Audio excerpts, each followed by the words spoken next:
Good morning to all of you. This is Wahida from working as an assistant professor in ECE department in Chebroli Engineering College. And today I am going to discussing about a basic processing unit. Okay, basic processing unit. So in this topic we will discuss in detail about processor. So already we have discussed about a processor.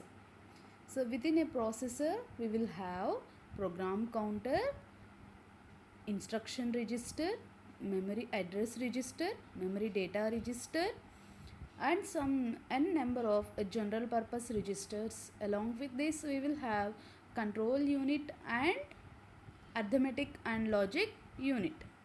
Okay, so in case of a program counter, it holds the address of next instruction which has to be executed. A next instruction register stores the instruction which is currently being executed, and a memory address register fetches the address within the main memory and sends that data to the MD or memory data register. From data register the data has to be sent to the ALU. Okay, and next ALU will perform the required operation according to the instruction which is stored in the instruction register.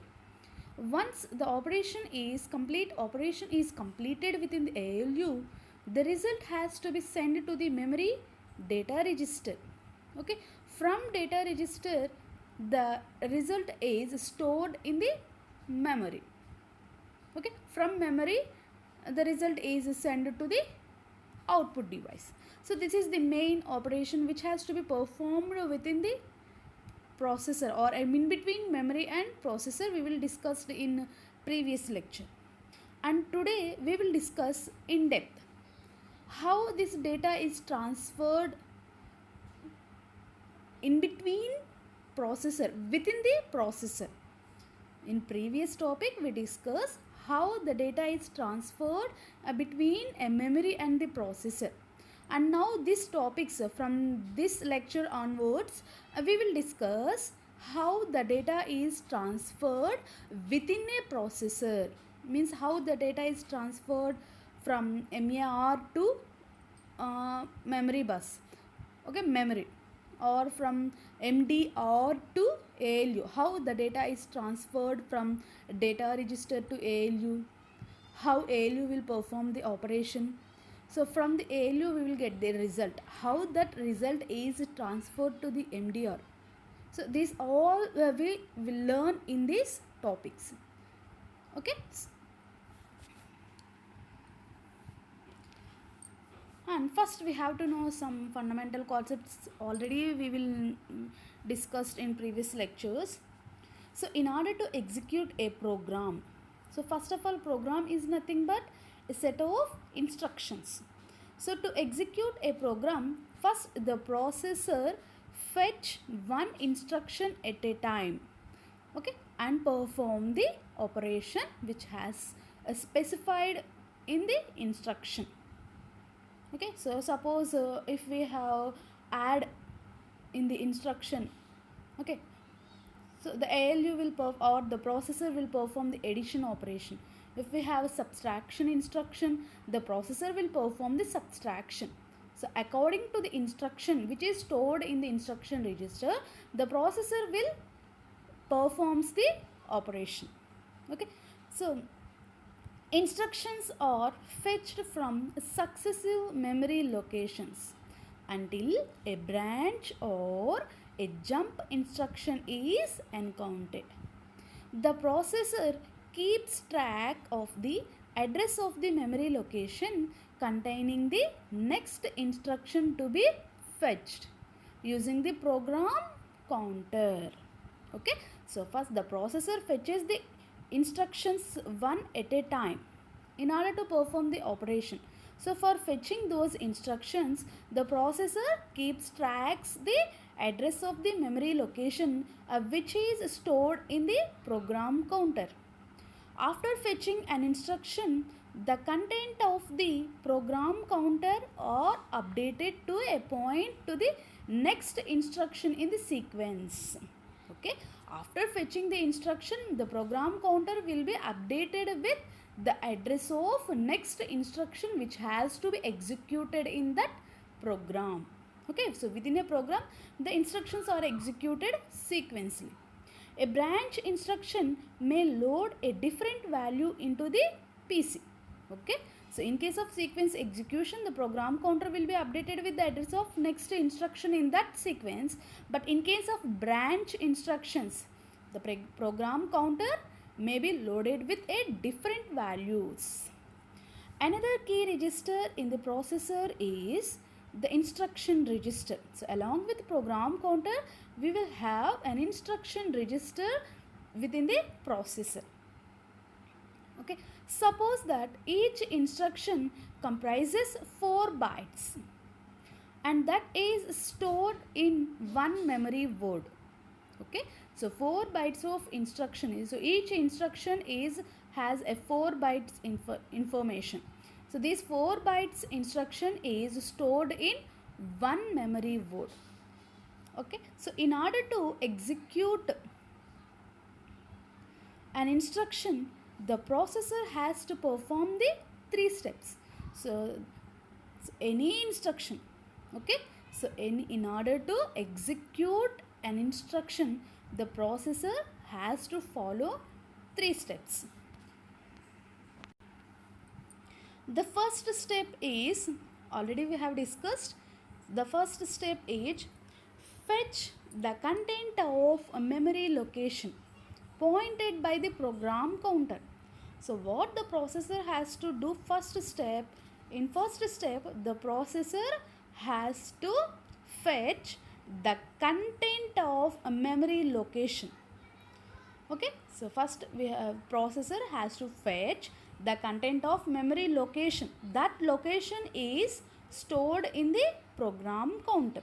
Okay, the content of this location are interpreted as an instruction to be executed. Hence, they are loaded into the instruction register. See, symbolically we will represent like this. So here first bracket represents a content of PC. So within the PC we are having address of the memory location. Okay, so within that address, so the second brackets represents the content of that memory location, means the instruction which is stored in that address. Here content of PC. So first content of PC represents address. Second content of that address means the instruction in that location has to be stored into the instruction register. Okay, so now the currently executed instruction has been stored in the instruction register. This is the first step. Okay, so after fetching the instruction and storing into the instruction register, the second step is assuming that if we assume the memory is byte addressable. Okay, means each instruction comprises to 4 bytes. Okay, so the program counter will be incremented to 4 bytes. Why? Because we are taking a memory is a byte addressable. Okay, so 1 byte is equal to 4 bits. Now increment at the content of the program counter by 4, that is content of PC. Within the PC we are having the address. That address is going to be incremented by 4 bytes. So content of PC plus 4 which is stored into the PC, means here the program counter is updated with the address of next instruction which is executed. Okay, this is the second step. And next, the third step is the processor has to carry out the action specified by the instruction in the instruction register. Okay, so now the processor has to perform the operation according to the instruction which is stored in the instruction register. So these three are the main steps which is performed by the processor. First, the processor has to fetch the content of the memory location. So that memory location is stored in the program counter. Okay. So the content of memory location is transferred to the instruction register. And next, second step is the program counter is going to be updated with or incremented by the address of next instruction in the sequence. And next, third step, now the processor will carry out the action. Okay, now the processor will perform the operation according to the instruction which is stored in the instruction register. In case where an instruction occupies more than one word, okay, so if an instruction occupies more than one word, up to now we are discussed within a word of information. If the instruction occupies more than one word, in that case we have to repeat the step 1 and step 2. So step 1 and step 2 must be repeated as many times as to fetch the complete instruction. Okay, so these two steps means step 1 and step 2 referred as fetch phase. Means here we are fetching the instruction which is stored in the memory location. Okay, so step 1, step 2 comes under the fetching phase. And third step, so third step deals with the execution state. Here the processor performing the operation according to the instruction means the step 3 is known as an execution phase. Step 1, step 2 known as fetching phase, and step 3 constitutes the execution phase. Means the processor will has two phases. Fetching phase. Okay, so first it performs the fetching phase, means it fetches the instructions.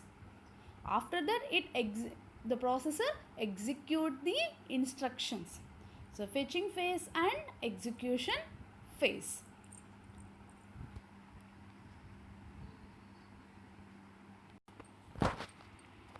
Okay.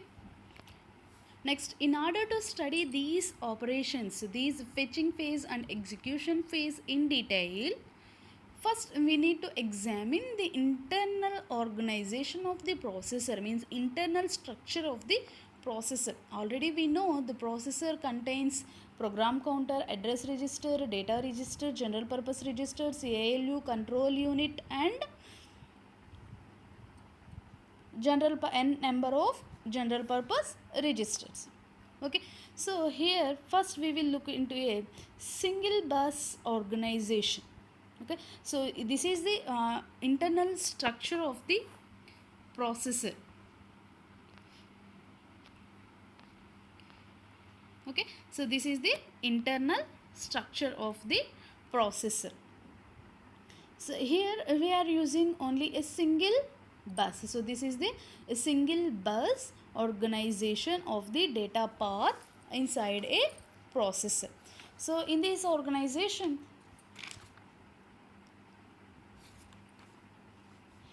the arithmetic and logic unit and all the registers are interconnected via a single bus. So that's why the name is given as single bus organization of the data path inside the processor.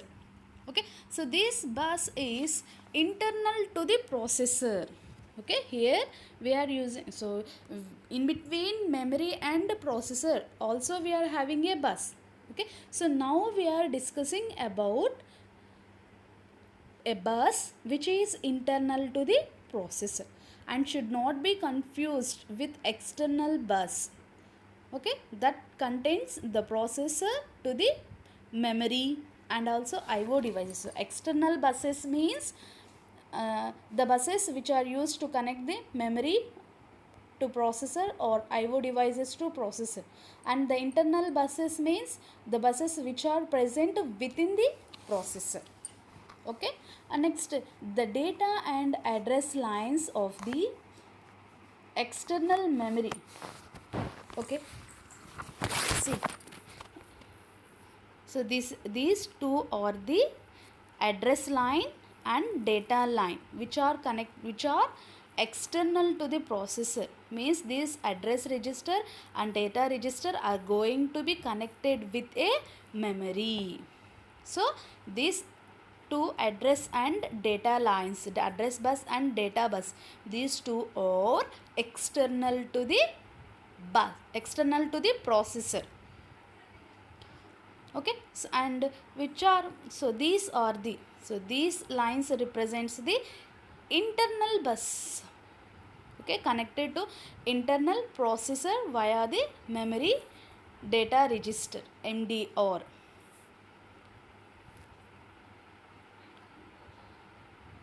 And the memory address register, so address register, data register, which are going to be connected with the memory by using external address and data bus. These are the external buses. The register MDR has two inputs and two outputs. See, so the MDR, here we are representing two-sided arrow. So MDR has two inputs and two outputs. Data may be loaded into the MDR either from the memory bus. Okay, so either from the memory bus. So the data which is loaded into the MDR, which is either from the memory bus or from the internal processor bus. So this is the internal processor bus. Okay, so this represents the internal processor bus. So the MDR is going to be loaded with either from a memory bus or from processor internal bus.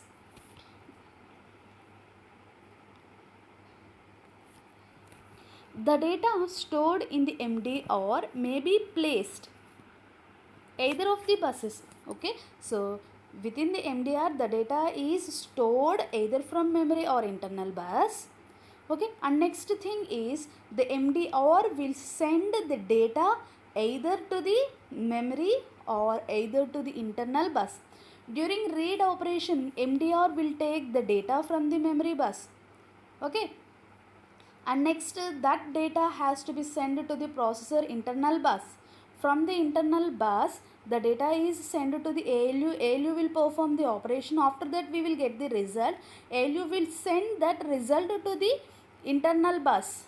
Okay, from the internal bus, it sends the result to MDR, and next MDR will stores that data into the memory. So MDR is stored with data either from memory or internal bus. Okay, so next second step is MDR will send data either to the memory or internal bus.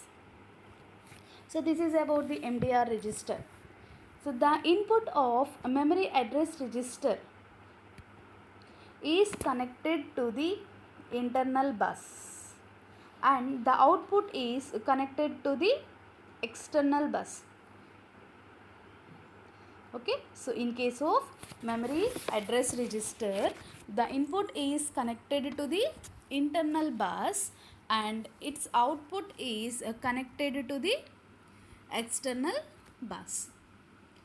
The control lines of the memory bus are connected to the instruction decoder and control logic block.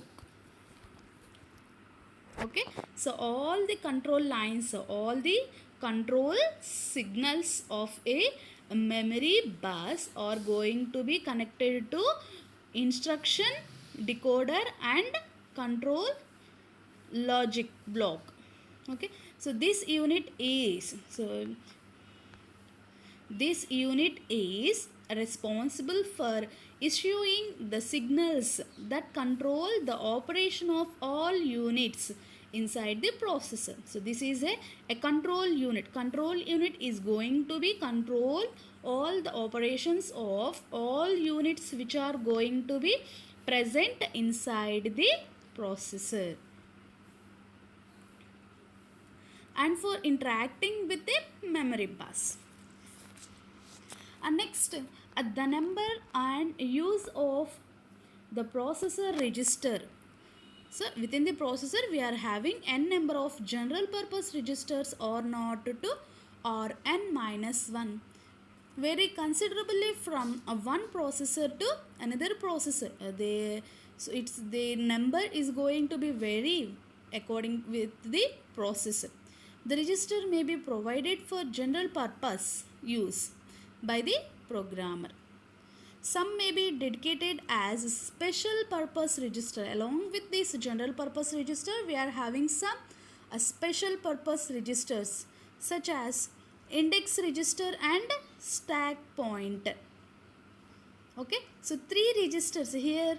Along with all these components, we are having additional 3 register, Y, and next here Z register, and next here TMP, and means a temporary register. So Y, Z and temporary registers. So these are not mentioned in previous lectures. See, these registers are transparent to the programmer. That is, the programmer need not be concerned with them because they are never referenced explicitly by an instruction. So these registers which are going to be transparent to the programmer. The programmer need not to be concerned with these registers. They are used by the processor. Okay, so general purpose registers are used by the user and these special registers are used by the processor. They are used by the processor for a temporary storage during the execution of some instructions. These registers are never used for storing data generated by one instruction for later use by another instruction. Okay, so along with this here we are having one more thing is a multiplexer. So this is a 2 by 1 multiplexer. So these multiplexer selects the output of either the output of Y register.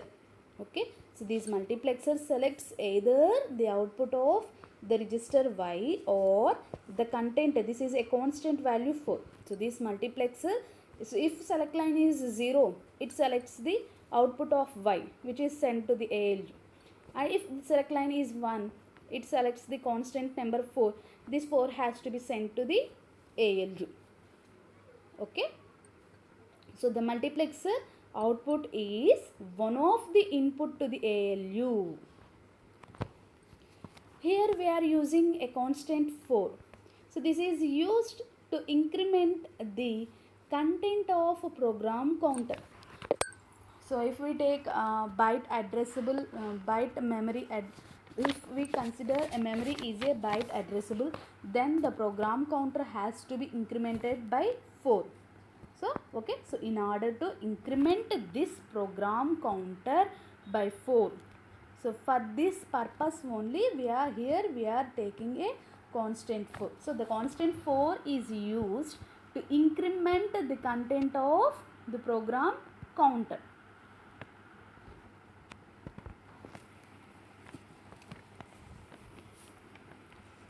So we will refer to two possible values for this multiplexer control input select. Okay, so this select line selects either the output of Y or the constant 4 and sent to the ALU. So the output of multiplexer is one of the input of the ALU. Okay, so as the instruction progress, data are transferred from one register to another register. So in order to execute an instruction, we have to transfer the data from one register to another register, often passing through the ALU. After that, we have to pass that data to ALU to perform some, in order to perform the arithmetic or logical operation. The instruction decoder and control unit is responsible for implementing actions specified by the instruction loaded in the instruction register. Okay. The decoder generates the control signal need to select the registers involved and direct the transfer of data, Okay, so these instruction register generates this some control signals. So actually this control logic or a decoder, instruction decoder, is going to control all the functional units or registers which are present in the processor. Along with this, the decoder will generate some control signals and need to select the registers. Okay, so in order to select the registers and direct the transfer of data, so from which registers to which register the data has to be transferred, or from which register to the ALU the data has to be transferred, this is going to be controlled by using control logic unit. The registers and the ALU and the interconnecting buses are collectively referred as a data path. Okay, so these registers, Y, Z, temporary registers, general purpose registers, instruction register, address registers, data registers, all the registers, ALU and these interconnecting bus, these all are collectively referred as a data path. With few exemptions, an instruction can be executed by performing one or more the following operations. See those operations. First, transfer a word of data from one processor register to another or to the ALU. So first data transfer will be performed between either from one register to other register, means either from R0 to MDR or MDR to R0, or else either from registers to ALU. So either the data has to be transferred from R0 register to ALU, or some R3 register to ALU, or some data register to ALU, or some temporary register to ALU. So the data transfer of a word of data from one processor register to another register. So from one register to another register, or from registers to the ALU. And next, perform an arithmetic or logical operation. So ALU will perform. So within the ALU, after the data transferring, ALU will perform the logical operation and store the result in the processor register Z. Okay, so within the ALU, once the operation is completed, the result is stored in Z register, means processor register. So Y, Z and so Y register, Z register, temporary register are called as a processor register because they are internal to the processor. These registers are used by the processor, not by an user. Okay, so once the operation is completed, that result is stored in the Z register, means processor register. And next step is fetch the content of a given memory location and load them into the processor register. And next step is store a word of data from processor register into a given memory location.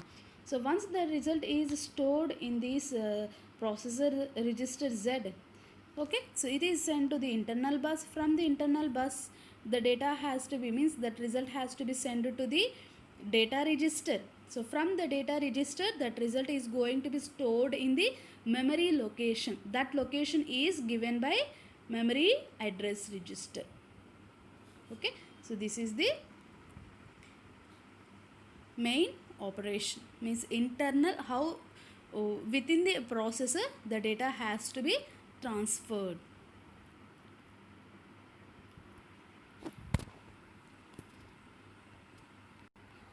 Okay, so in next lecture, so this is the single bus. So here within a processor we are using just a single bus. So this bus is known as, it is an internal to the processor, so it is known as a internal bus. And next, these address bus, data bus lines, these all are considered as external buses because these are going to be connect the processor and memory, so they are external buses. Okay, so these are the main registers, so main parts which is present in the processor, means internal organization of the processor. So within a processor we are having program counter, address register, data register, ALU, and it's some n number of general purpose registers, control logic unit.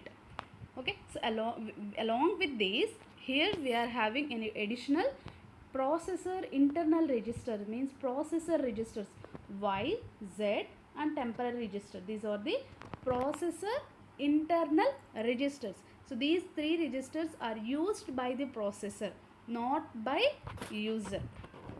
Okay, so user need not to be bothered with the Y, Z and temporary registers. And along with this, here we are using a multiplexer, so 2x1 multiplexer. So this multiplexer is used in order to select either the content of Y or a constant 4. So why we are taking constant 4 means, in order to increment the program counter, so we have to increment program counter by 4 bits, 4 bytes. So in order to increment the program with 4 bytes means, here we have to add a 4. Okay, so here according to the select line, the multiplexer either selects a constant of 4, so it selects the constant 4 during the program counter increment. So if I want to perform to increment or to update the program counter, so this situation select line will select the constant 4.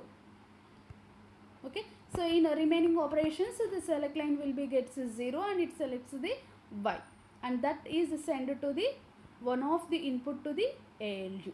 And the second input for ALU will be comes from the processor internal bus. ALU will get data, one is from internal bus, processor internal bus, means B input, and A input will be comes from this 2x1 multiplexer.